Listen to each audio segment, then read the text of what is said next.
Hello मित्रों, नमस्कार। एक बार फिर से मैं आलोक मिश्रा आप सभी का बहुत स्वागत करता हूं। आज मैं आपके साथ इस वीडियो के माध्यम से 3 ऐसी बेहतरीन कंपनीज के बारे में बात करने जा रहा हूं जिनका अभी मार्केट कैप 500 करोड़ रुपए के आसपास का है। चूँकि इन सभी का मार्केट कैप काफ़ी कम है तो इनके साथ काफ़ी हद तक जोखिम भी एसोसिएटेड है। बट यहाँ पर मैंने जो भी कंपनीज का चयन किया हुआ है, मेरे अकॉर्डिंग उनका फंडामेंटल्स और फाइनेंशियल्स बहुत ही शानदार बना हुआ है। एक बात मैं आपसे यहाँ पर क्लियर कर देना चाहता हूँ कि मैं सेबी रजिस्टर्ड फाइनेंशियल एडवाइज़र नहीं हूँ, तो किसी भी कंपनी में अपने पैसे को इन्वेस्ट करने से पहले उस कंपनी के बारे में पूरी जानकारी कर लीजिएगा, क्योंकि पैसे आपके हैं तो होने वाले लाभ या हानि की संपूर्ण रिस्पॉन्सिबिलिटी आपकी होगी। तो चलिए टाइम को वेस्ट ना करते हुए तीनों कंपनीज के बारे में जान लेते हैं, जिसमें से फर्स्ट नंबर पे है तिरुपति फोर्ज लिमिटेड। जी हाँ, 2012 में इस्टेब्लिश यह company carbon steel, forge flanges, forge components और कुछ दूसरे ऑटोमोटिव कंपोनेंट्स की मैन्युफैक्चरिंग करती है। यह company basically closed die forge product, जिसमें कि auto components, bearings, gears, mild steel flanges, carbon steel flanges, stainless steel flanges की मैन्युफैक्चरिंग के बिजनेस में इन्वॉल्व है। कंपनी अपने उत्पाद को यूएस, इटली और मोरक्को जैसे देशों में एक्सपोर्ट भी करती है। कंपनी वेरियस टाइप के उत्पादों की मैन्युफैक्चरिंग करती है, जिसमें कि flanges, forced pipe fittings, auto parts, bearings, gears, seamless rolled rings, hammer union आदि शामिल है, जैसे वेरियस उत्पाद बनाता है। इन सभी सामानों का प्रयोग वेरियस इंडस्ट्री में किया जाता है, जैसे कि railway, power, oil and gas, aerospace, mining. Company का आकार अभी बहुत बड़ा नहीं हुआ है, इसका अभी मार्केट कैप महज 170 करोड़ रुपए के आसपास का है। स्टॉक प्राइस अभी 17 रुपीज़ के आसपास ट्रेड कर रहा है। स्टॉक का पी 24 का है, जो कि इसके इंडस्ट्री पी 28 से कम पर ट्रेड कर रहा है, यानी स्टॉक अभी सस्ते वैल्यूएशन पर अवेलेबल है। आरओसी 31% से ऊपर का, वहीं पर आरओई 29% से ऊपर का बना हुआ है, जो कि बहुत ही शानदार माना जाता है। कंपनी में प्रमोटरों की होल्डिंग 57.7% की है, जो कि ठीक ठाक मानी जाती है। डेब्ट टू इक्विटी रेशियो 0.31 का है, जो कि 1 से बहुत कम है और बहुत ही शानदार माना जाता है।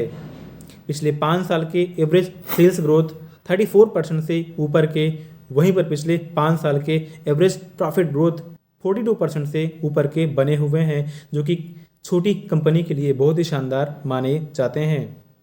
कंपनी के पास रिजर्व के रूप में 19 करोड़ रुपए पड़े हुए हैं, जिससे कंपनी एक्सपेंशन कर सकती है। कंपनी के सेल्स एंड प्रॉफिट भी लगातार बढ़ रहे हैं। दिसंबर 22 में जहां पर इसका सेल महज 16 करोड़ रुपए का था, वहीं पर दिसंबर 23 में बढ़ करके 32 करोड़ रुपए का हो चुका है, यानी सेल्स में शानदार जंप देखने को मिला हुआ है। वहीं पर इसका प्रॉफिट भी बढ़ करके 1 करोड़ रुपए से होकर के 2 करोड़ रुपए का हो चुका है, यानी इसके सेल्स एंड प्रॉफिट महज 1 साल में ही दोगुना हो चुके हैं, जो कि बहुत ही शानदार माना जाता है। स्टॉक ने पिछले 1 साल में महज 12% के, वहीं पर अगस्त 2020 में स्टॉक मार्केट में लिस्ट होने के बाद से, यानी 3.5 साल में 480% से ऊपर के शानदार रिटर्न डिलीवर किए हुए हैं। कंपनी जिस सेक्टर में काम कर रही है, इसके उत्पाद की मांग हमेशा मार्केट में बनी रहने वाली है। एक बार फंडामेंटल्स और फाइनेंशियल को एनालाइज कर लीजिए। अगर कंपनी आपको ठीक लगती है तो आप इसके बारे में सोच विचार कर सकते हैं। हमारी सेकेंड कंपनी है जिसका अभी मार्केट कैप 400 करोड़ रुपए से कुछ कम का है। जी हाँ, कंपनी का नाम है शीश इंडस्ट्रीज लिमिटेड। यह कंपनी कॉर्रुगेटेड प्लास्टिक शीट्स की मैन्युफैक्चरिंग और सेलिंग के बिजनेस में इन्वॉल्व है।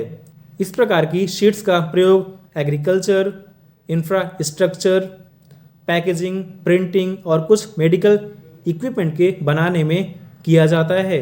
कंपनी का बिजनेस डिफरेंट वर्टिकल में बटा हुआ है, जिसमें से फर्स्ट नंबर पे है इंडस्ट्रियल पैकेजिंग, जिसके अंतर्गत यह company PP corrugated sheets, PP bubble sheets, oblique coils, Danish bag, contractor bag, FIBC bag और पैलेट पेपर आते हैं कि मैन्युफैक्चरिंग करती है।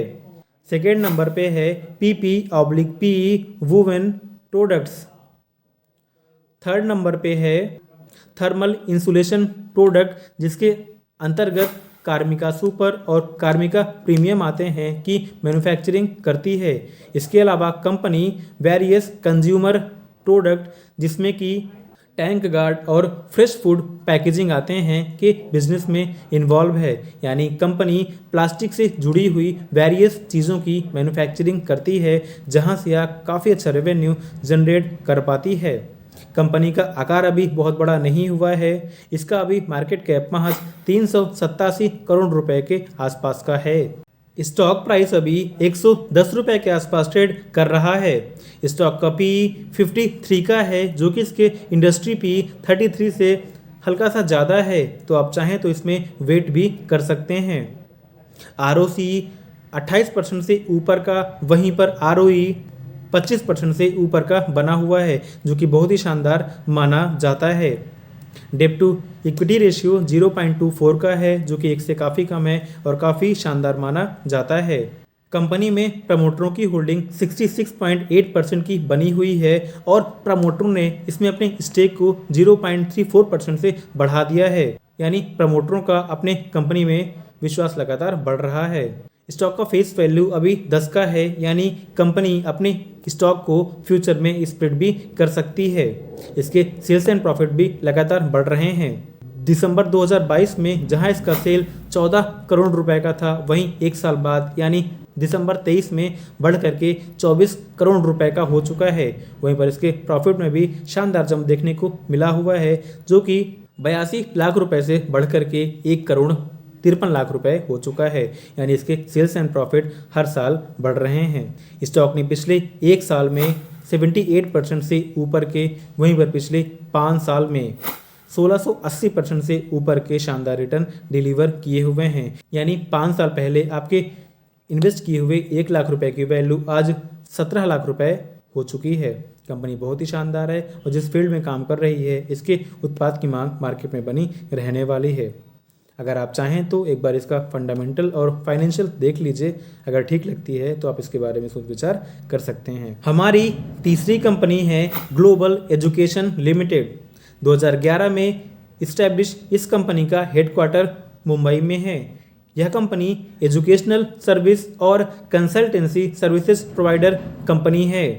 यह कंपनी 40 से ज़्यादा ऑर्गेनाइजेशन और इंस्टीट्यूशन को business management consultancy services provide कर चुकी है। कंपनी का बिजनेस बहुत ही शानदार है, क्योंकि यह कंपनी जिस प्रकार की सर्विसेज ऑफर कर रही है, इसकी मांग हमेशा मार्केट में बनी रहने वाली है। कंपनी का आकार अभी बहुत बड़ा भी नहीं हुआ है। कंपनी का अभी मार्केट कैप महज 595 करोड़ रुपए के आसपास का है। स्टॉक प्राइस अभी 292 रुपए के आसपास ट्रेड कर रहा है। स्टॉक का PE 17 का है, जो कि इसके इंडस्ट्री PE 110 से काफ़ी कम पर ट्रेड कर रहा है। यानी स्टॉक अभी सस्ते वैल्यूएशन पर अवेलेबल है। कंपनी अपने शेयर होल्डरों को डिविडेंड भी प्रोवाइड कर रही है, जो कि 1% से ऊपर का है। कंपनी अपने शेयर होल्डरों को डिविडेंड तभी दिया करती है जब उसके पास काफ़ी अच्छा प्रॉफिट मेंटेन होता है। स्टॉक का ROCE 54% से ऊपर का, वहीं पर ROE 40% से ऊपर का बना हुआ है, जो कि बहुत ही शानदार माने जाते हैं। कंपनी में प्रमोटरों की होल्डिंग 70.9% की बनी हुई है, जो कि बेहतरीन मानी जाती है। कंपनी के पास डेप्ट बिल्कुल भी नहीं है, यानी डेप्ट टू इक्विटी रेशियो 0 का है। स्टॉक का फेस वैल्यू 5 का बना हुआ है, यानी कंपनी अपनी स्टॉक को फ्यूचर में स्प्लिट भी कर सकती है। कंपनी के पास रिजर्व के रूप में 72 करोड़ रुपए पड़े हुए हैं, जिससे कंपनी एक्सपेंशन कर सकती है।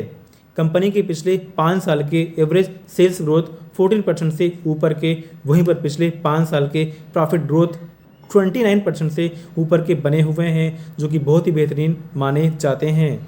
स्टॉक ने पिछले एक साल में 32% से ऊपर के, वहीं पर दिसंबर 2020 में स्टॉक मार्केट में लिस्ट होने के बाद से इस कंपनी ने 1000% से ऊपर के शानदार रिटर्न डिलीवर कर दिए हैं।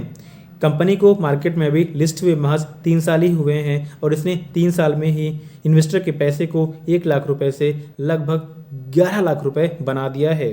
जो कंपनियां साइज में छोटी होती हैं उनमें ही इस प्रकार की कैपेबिलिटी होती हैं कि वो हमारे पैसे को बहुत तेज़ी से कंपाउंड कर सकें। तो आशा करता हूं कि मैंने आपके साथ में जिन तीनों कंपनीज के बारे में बात किया हुआ है आपको उनका बिजनेस समझ में आ गया होगा। एक बार खुद से जाकर के इसके फंडामेंटल्स और फाइनेंशियल को खुद से एनालाइज कर लीजिए।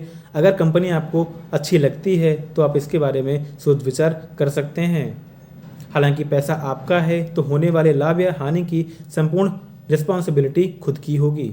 अगर आपको मेरी वीडियो से कुछ भी सीखने को मिला है तो प्लीज़ वीडियो को लाइक कर दीजिएगा, चैनल को भी सब्सक्राइब कर लीजिएगा। वीडियो को लास्ट तक देखने के लिए आपका बहुत बहुत शुक्रिया।